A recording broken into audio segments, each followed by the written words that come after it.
Alrighty, we have a road ahead for November 2022, which only makes sense because this is the anniversary month. We are on 7 years now. Pretty sure it's November 25th is the exact date. So anyways, let's see what they got in store for us. Hey Holotable Heroes, welcome to the November road ahead. Below, you will find all that you could wish for in regards to our 7th anniversary celebration. An update on the new territory battle. New territory battle? A sneak peek at a gear economy update. Finally, you only were fucking talking about this a year ago. And Dr. Aphra. I've been waiting on that kit reveal. Actually, we still need one more character to fill out the requirements before her, so... what are you waiting for? They banged out the other two characters, you know, the bad 3PO, bad R2, and, who's the first one? I don't know, somebody. And now they're dragging the feet on Dr. Aphra and the last requirement. Like, what are you waiting for? Any mother effing ways. Thank you for your continued journey with us in Star Wars Galaxy of Heroes. And as always, we look forward to sharing the latest updates with you and hearing your feedback. Without further ado, grab a snack, kick back, and put on your reading glasses. Or in your case, since you're listening to me, just relax and hang out, you know? Star Wars Galaxy of Heroes 7th anniversary. It's celebration time. We have a lot in store for you, from free things to great deals. Here's just a snippet of what you can look forward to. Free inbox gift will include a new portrait and title like every other year. Free calendar, mod slicing materials, and Jabba the Hutt requirement items. Probably junk. It'd be cool if they gave us like chrysanthemum and such. Even still, you wouldn't get them started up. They'd give you like 15 shards. Anyways, double drops. All light side battles, dark side battles, mod battles, cantina battles, and fleet battles are rewarding double drops from the 24th through the 28th. Crystal promos, in-game and web star. Don't care about that, you're gonna have to pay for that. I only care about the free stuff. So the calendar, the inbox gift, and the double drops is all free. Special Jawa deals. Well, that is effing random. Don't really care about that either, though. Only because all mine are 7-star and Gear 12, so what do I have? 1 or 2 of them are Relic even, so don't really care about that. Trove packs. Don't know what a trove is. Relic offers. Probably going to be paid for. Not interested. A brand new pack focused on Razor Crest, Commando Ahsoka Tano, Maul, and Boba Fett. Sign of Django. Okay, that's the 4 now that are in the Proving Grounds event. And more. Anyways, back to that last one. For me, don't care about that because I have Razor Crest and now I finally have Cat. But also, that means you're going to have to pay for it. I'm not paying for Maul and Boba Fett. I'll just take forever to get them free to play. So while we're speaking of that, though, I was thinking, I wonder if they're going to make, like, 2 Proving Ground events or something like that. You know what I mean? Because otherwise, there's going to be a lot in the long run. Like, we still have, you know, in the future, you're going to have Ben Solo in there. You're going to have Second Sister's ship, whatever that was called. The Scythe is going to be in there. What's the other one that we still got? Oh, Malgus. So, see, that's 4 right there that I just said. So, they could almost make, like, 2 events. Which would kind of be cool if they did do that, because then this Proving Grounds event would show up a little more often and you'd feel a little better. Like, I'm pretty sure this shows up, not entirely certain, but I think this only shows up once a month. So it's like, if you're trying to farm something, you feel like you're waiting forever. Don't get me wrong, you'll still feel like you're waiting forever, because if they did these in batches, like this is the one batch and then they do those other characters I said in the second batch, well, you're still waiting a month between each one. But at least, you know what I mean, it shows up a little more often. Hey, look, it's the Proving Grounds. I can work on so-and-so. Well, actually, all of them in that collection. But, you know what I mean? I don't know. I was just thinking about that the other day, though. Because the other thing is, I mean, this doesn't matter for me yet, but, like, I have Razor Crest and Cat now. So, like, that Proving Grounds event is only half useful for me. I'm only farming Maul and Boba Fett now. And then there's some people that does nothing for, like the ones that actually pay, like Arnold, you know, this event comes up, he doesn't even know, it doesn't show up for him, because why would it? So I don't know. Anyhow, inbox gift content. So they're going to give you a ability material Omicron.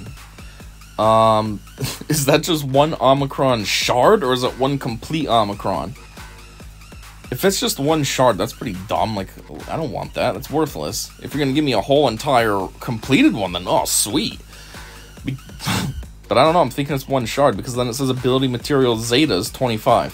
Which, that's just a weird amount. Why are they giving out 25 Zetas? You need 20 Zetas to get a complete Zeta with your Omegas. So it's like, What do I need those 5 extra for? It's kind of weird. Then it says ability material Omega 15. Well, why not do 16 at least? The biggest Zeta needs 16 Omegas. So give us 20 Zeta mats and 16 Omegas. That way then you can actually have a full Zeta for any character that you choose.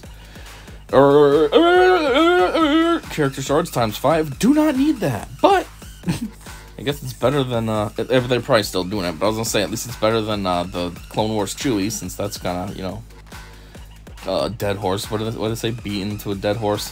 Whatever. I don't know. I'm dumb. Wow, okay, so this is worse than I thought. Boosh character shards times 5. I said maybe they'd give you 15. Nope, just 5.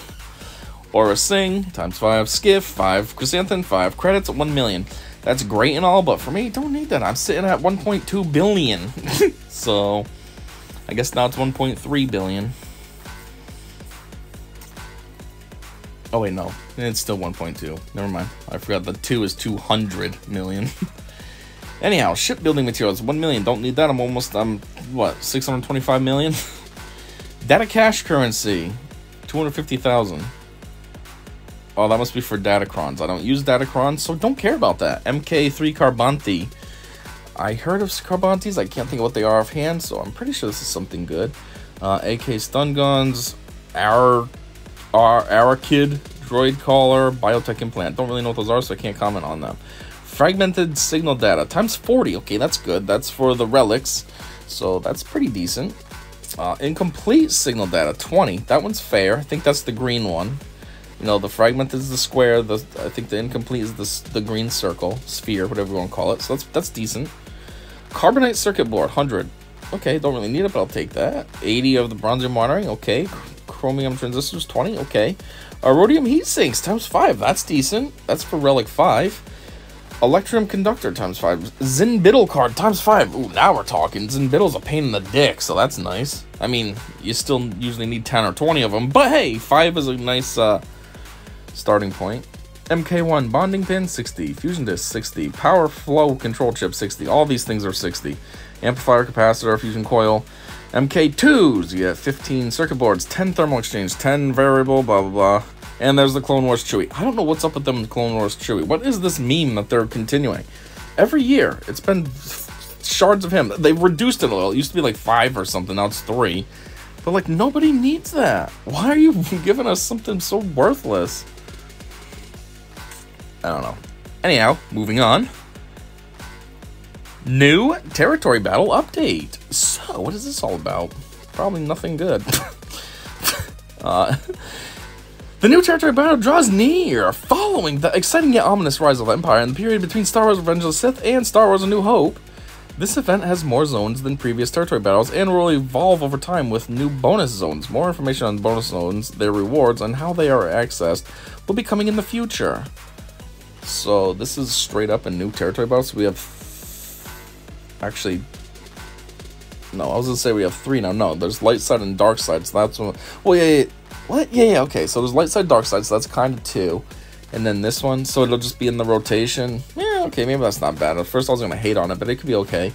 Because maybe in between the time that light and dark are going to be active, this thing will be active. So it'll be like light side, this one, dark side, light side, you know. So you have more territory battles, which just means more prizes. It also means more time spent on a stupid freemium game, but still. Anyhow, as there are no dark or light side restrictions, yep, so this is like Cantina then with your the main game, if you will. You have the light side battles, dark side, and then Cantina is neutral. So that's what this one is. That's kind of cool. At least everything is available now. Anyways, as there are no dark or light side restrictions, so this territory battle will be available to select during any territory battle window. Meaning you can run the new territory battle twice a month if your guild feels up to the challenge. Oh, okay, so it doesn't, So it's kind of more or less like how you can choose between easy or the harder one, the Geo one. So now what? It's easy, Geo, and then this one, which sounds like it's even harder because it says if your guild feels up to the challenge. Furthermore, players will be able to utilize their entire roster, including all territory battle Omicrons, whenever playing this event. Well, I'd hope so, but I guess, yeah, they're saying including them because there's some that are on dark side characters, some on light side, so now it's everybody. Everybody knows. Guilds currently earning higher level rewards from Geonosis Separatist Might and Geonosis Republic Offensive should expect to be well suited for success in this new territory battle.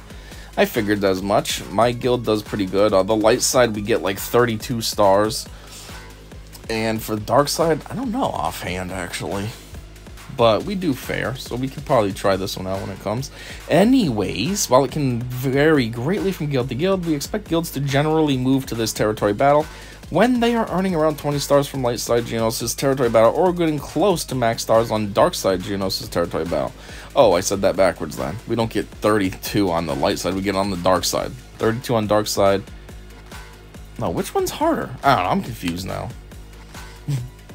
I think the light side is harder, right? Yeah, we only get... What do we get on that? I don't know. It's the dark side, though, that we can get 32 stars on. Anyways, just like any other territory battles, this map will have a special group of heroes that gain additional bonuses when used in any battle. For light side, you have Jyn Erso, K2SO, and Obi-Wan Kenobi, Ben Ith, Bodhi Rook. Okay, so it's all...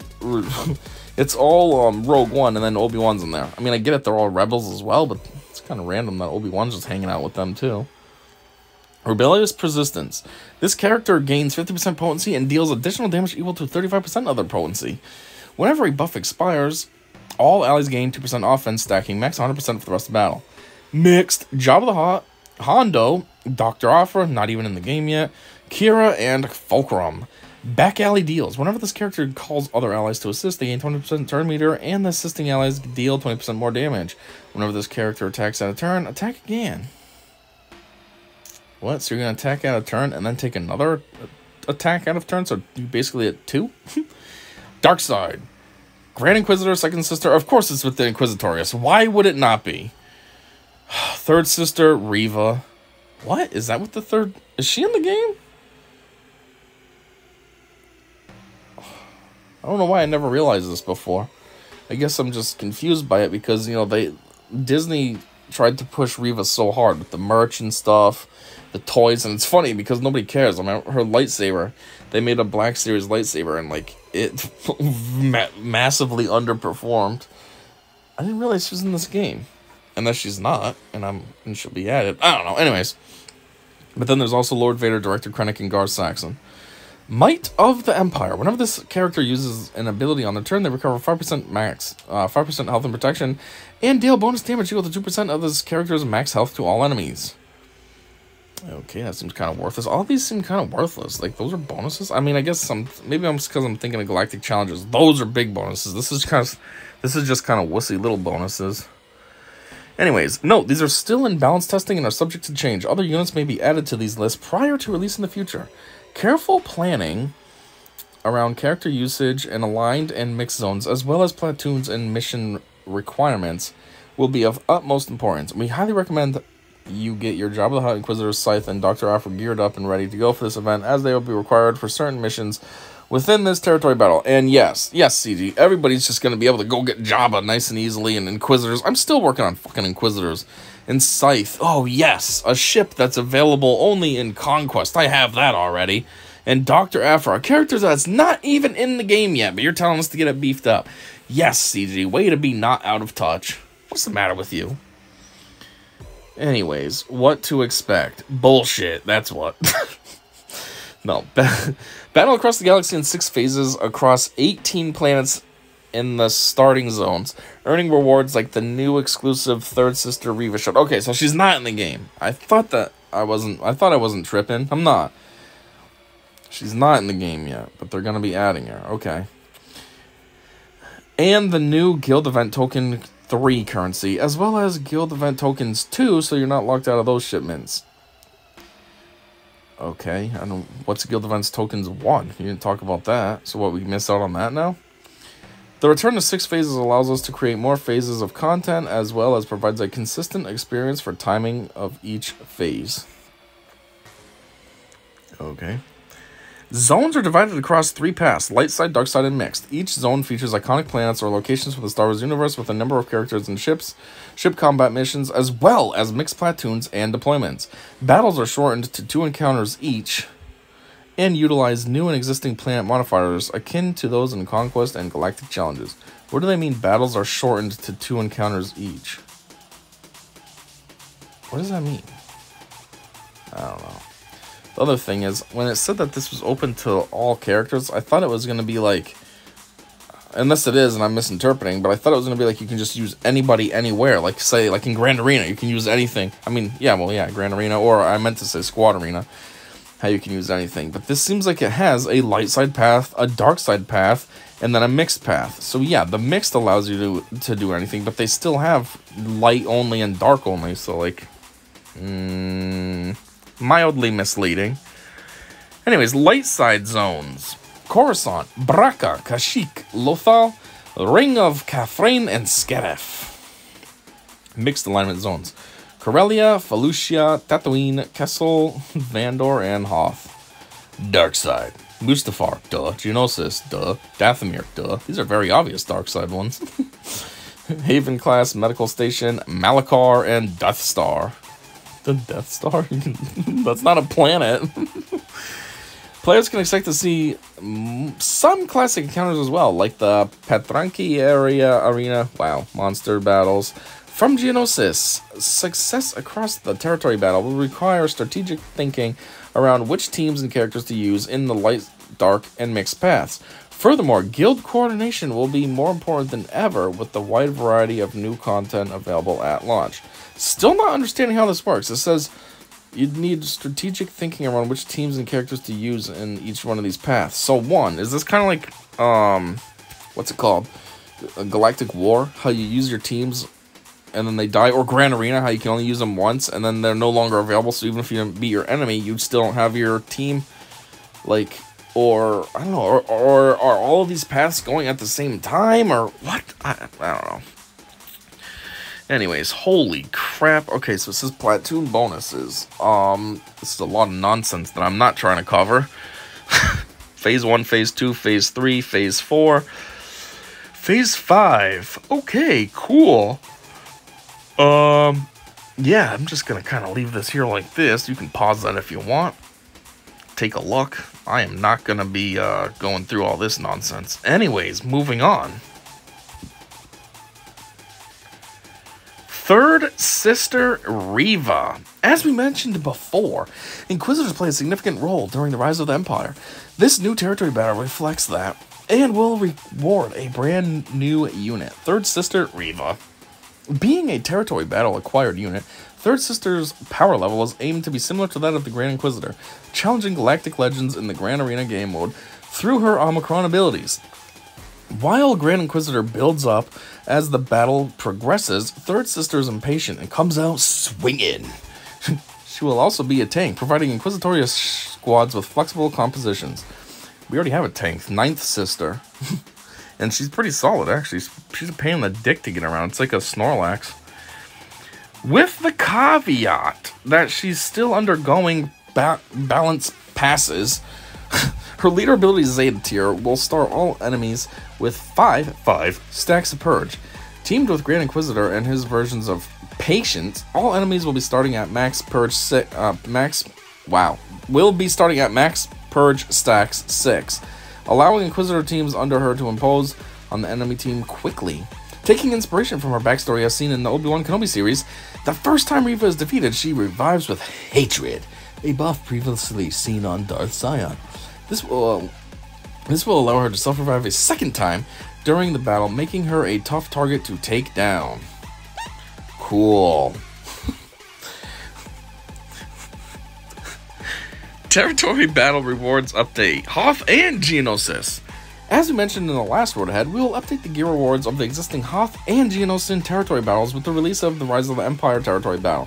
Oh, that's what it's called? I didn't think they even said the name of it yet. They just kept talking about how it can do anything. Oh, light, dark, mixed, all of it. Now they finally give it the name. Oh, by the way, it's called Rise of the Empire. Anyways, there will be an increase in the lower star rewards, which will smooth out the ramp up to the top prizes. These changes are intended to help newer and lower power guilds get caught up, but still preserve clear incentive to push for higher star totals. There are in addition to the changes. Oh, these are in addition to the changes below. Read on for some excitingness, and we will publish these changes to the forums as we get closer to launching the new territory battle. Did they say when that was launching, by the way? I don't think they did. Gear update, Phase 2. Ooh, only been talking about this forever. I mean, seriously, when did they last bring this up? It was either in the beginning of this year they mentioned it, or sometime last year, another finally mentioned. They're only mentioning it, actually. They're not even doing it yet. They're just telling us about, oh, no, this is gonna happen. Still not doing it yet, though. But anyways, let's get it. As we enter our 7th year, we continue to be committed to bringing new and exciting experiences like the territory battle to you, and we are also committed to ensuring that our new, returning, and existing players are able to access all the game has to offer. With that in mind, we're announcing significant changes to a wide range of gear items, modeled after the character shard acceleration we did in 2020. At a high level, these changes will double the amount of most gear available to all players, and then adjust the salvage to limit impact on the relic system. These changes are designed to be focused on accelerating gear and not dive into significantly changing relics for the moment. So, let's walk through our major goals for this phase. The goals. Number 1, to help existing players get new characters up to speed and usable in high-level content.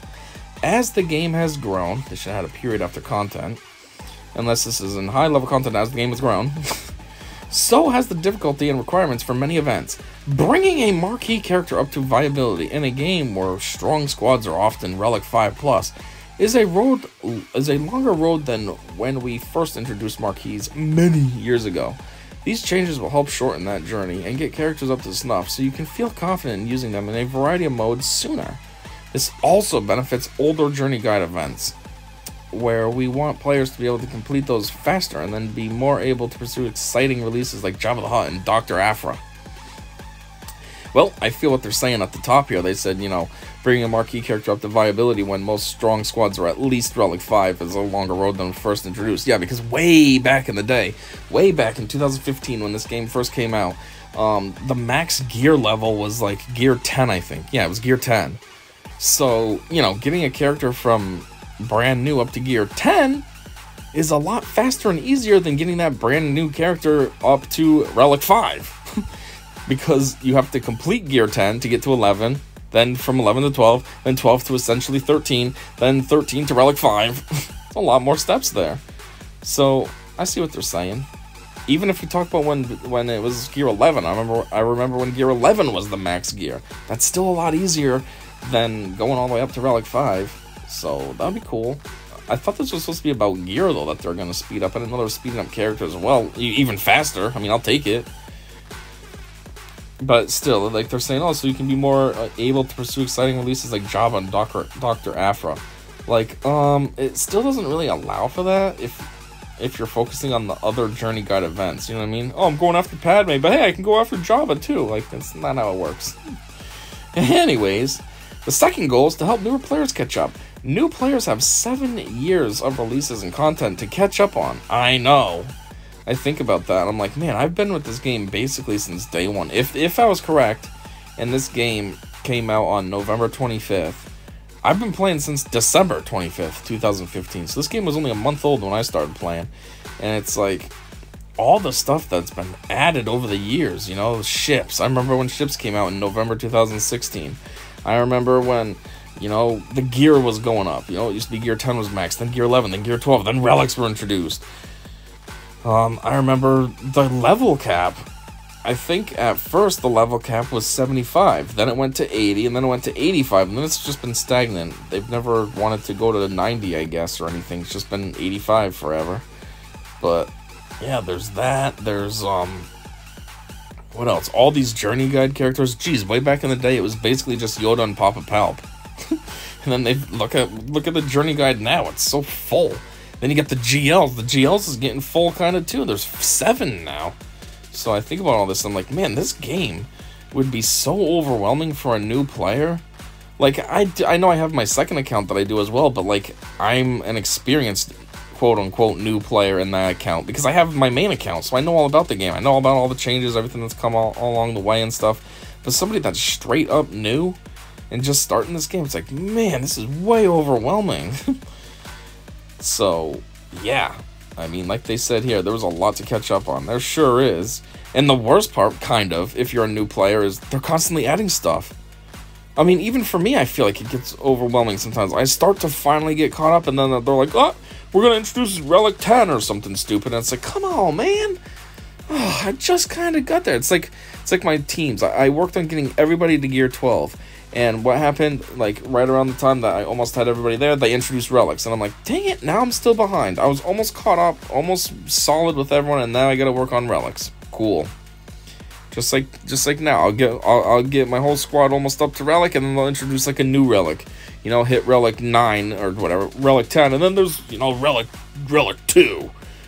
Relic level 2, Rebirth, or something stupid. Anyway, while we will ensure long-term progress of our oldest players is still valuable and respected, newer players need to be able to pursue top-tier characters earlier on in their experience. Just as for existing players, new players need to be able to unlock Journey Guide characters more quickly, which means they need enough early gear supply to work on multiple squads at once and allow early players to explore their favorite characters. They also need to be able to reach the relic system swiftly and begin to be competitive. Actually, as another side note, I think about how long it took me to work on a lot of characters and, you know, all the effort that I put in to get them beefed up. And now I think about all these changes that they've made that benefit new players. And I'm like, man, you know, I feel like I'm getting, like, screwed over. I put so much effort into this stupid game, especially in the beginning. And it's like now a new player comes along and they can just, like, rip right through it. And it might be overwhelming at how much there is to do. But at the same time, it's almost, like, easy. You can burn right through it. Oh, I'm level 85 already. Oh, I already got all these characters 7-star.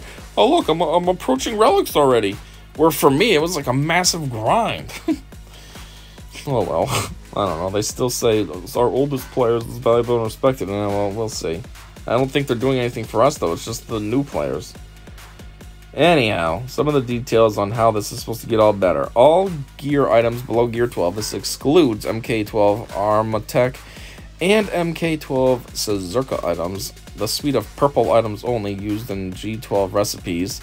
And injectors in addition to Kyrotex. I don't know what any of this means. I mean, they might as well just put it in a different language. What did I just say? Those are just words. We'll see their quantities doubled on most nodes, events, shipments, bundles, and packs. All PvE... Wow, why do I keep talking weird? All PvE nodes. Light, dark, fleet, normal, and hard. Raid rewards, mythic, assault, territory battles. Gear price chest will increase quantities of only the targeted items. Grand Arena, Territory Wars, Galactic Challenge, Conquest, End Crate, Milestone prizes, old Journey Guide events that award gear, such as Jedi Knight Luke and Jedi Knight Revan. Quests, achievements, quantities available in most shipments, see below. This would be crystals and most other currencies, such as guild event tokens, shard shop currency, etc. But it does not include conquest currency. Any packs and bundles with the targeted items, Hyperdrive bundle will be half price permanently once this update goes live. The amount of gear will remain the same. Oh, so it'll be $50 now forever instead of 100. I guess they sold enough, so they're like, yeah, I guess nobody's really buying these, so $50 will work. You know, cut our imaginary losses. Excluding the Hyperdrive bundle, all packs and bundles will reward twice the amount of items for the same price. Ah. Yeah, so this one, the Hyperdrive stays the same, but it's half price. Everything else is the same price, but rewards double. Which, ridiculously, is should have been from day one. I mean, think about some of these packs. These packs suck sometimes. So, just doubling the amount of prizes is like, yeah, this is what it should have been. I'm paying $30 for trash. This is what it should have been. Doubled. You know, make it worth my money. Not that I've ever bought anything, but I still have looked at the packs just to see what they do offer. And nothing ever was jumping at me like, oh my god, I gotta do that. The only time I ever put real money into a game was when I used to play Hypey Monster, however you say that, H-A-Y-P-I. They had this bundle for Christmas one year. This was years ago. Probably 2016 or so, 2017. Actually, no, it would have been before that, maybe 2014. And it was $100, which I wasn't a fan of, but they gave you so much. You got an exclusive character. You got tons of gear, tons of everything. It was well worth it. I was like, okay, it's expensive, but it's worth it. But most of these suck. Even the Hyperdrive is just kind of mid. Yeah, okay, it speeds things up for a new player, but I still don't even feel like it's that juicy. Your characters can only get up to, what is it, Gear 7 or Gear 8 or something, so it's like, okay, they're not even really that viable in the grand scheme of things. Anyways, not adjusted by these changes. Gear challenges will remain unchanged. These were adjusted previously. Daily activity gear rewards. These were adjusted previously. Any places that reward Gear 12 only items, all that crap, are unchanged. List of gear not affected by these changes. So spoiler, it's not really a spoiler, let's just get it. Okay, boring. Cool, yep, boring. Oh my god, it's a long list. This is all the stuff not affected by it, so what'd they do? Change nothing? Other changes. Gear acceleration items will have their salvager conversion to relic materials reduced by 50%. Helps ensure those changes accelerate gear but remain net neutral to the relic system. What? Gear acceleration items will have their salvager conversion to relic materials reduced by 50%. Oh, so is that the pain in the dick ones? Like there's one that you need 20 pieces. Oh, no. Is it 20 pieces? No, 10 pieces to get one piece. So is that going to be 5 now? That'll help. The shipment prices of these goods will be reduced by 50%. Conquest currency prices for these gear items are not changed.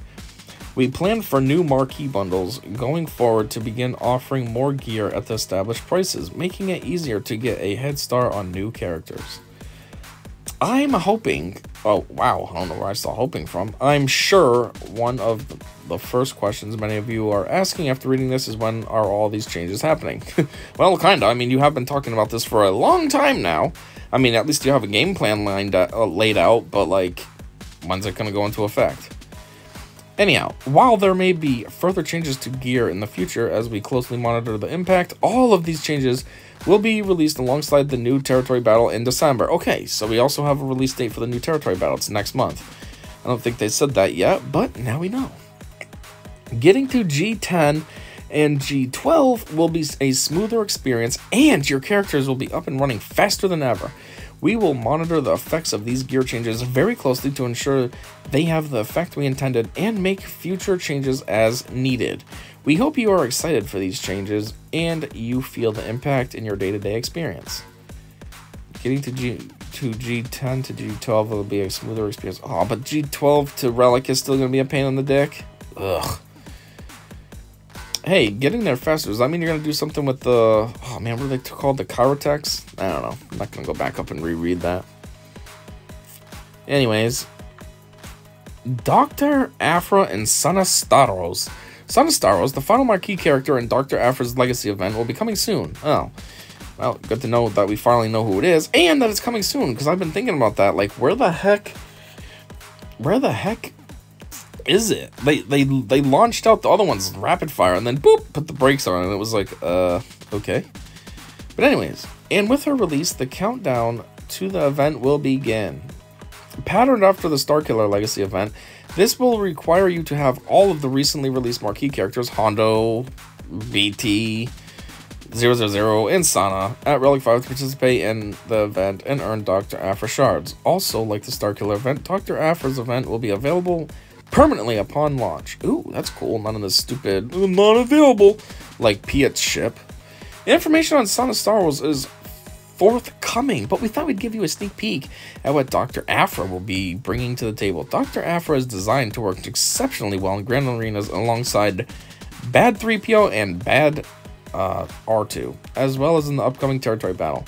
Her dark side alignment and scoundrel synergy gives her flexibility on being used in either the dark side or mixed path battles. Wow, I don't know why I whispered, kind of. Dr. Aphra's affinity for droids will see her reviving a selection of them mid-combat, as well as summoning a hacked Separatist commando droid to her side of the battle. What does that mean? See her reviving a selection of them mid-combat? Reviving? So that means they have to be dead, but it says mid-combat. What does that mean? Her Omicrons are designed to work in 5v5 Grand Arenas. It's worth noting that 2 key members of her squad, BT1 and 000, have Omicrons in 3v3 Grand Arenas. Yes, that's true. And they were saying that they would work best under Sortie. Then that's your 3v3, Sortie, and then them 2. You'll find that these 3 characters will form the core of any Grand Arena team involving any of them, as Dr. Aphra and her droids are often working together in their comic book appearances. Holy crap, this is a very long road ahead, jeez. UI and UX improvements to territory battles. In addition, we are looking to improve the readability in aspects of the new territory battle. Here are some highlights, but not limited to what we're looking to do. These will also be retroactively applied to earlier territory battles. So for one, graphic update to the activity log to better help guides see important mission updates and where guild members have contributed. Updated text strings in the activity log for all territory battles. New color coding for easier parsing. Graphic update to all territory battle icons for combat missions, deploys, and platoon missions. Icons now show if there are any actions players can still take for that mission.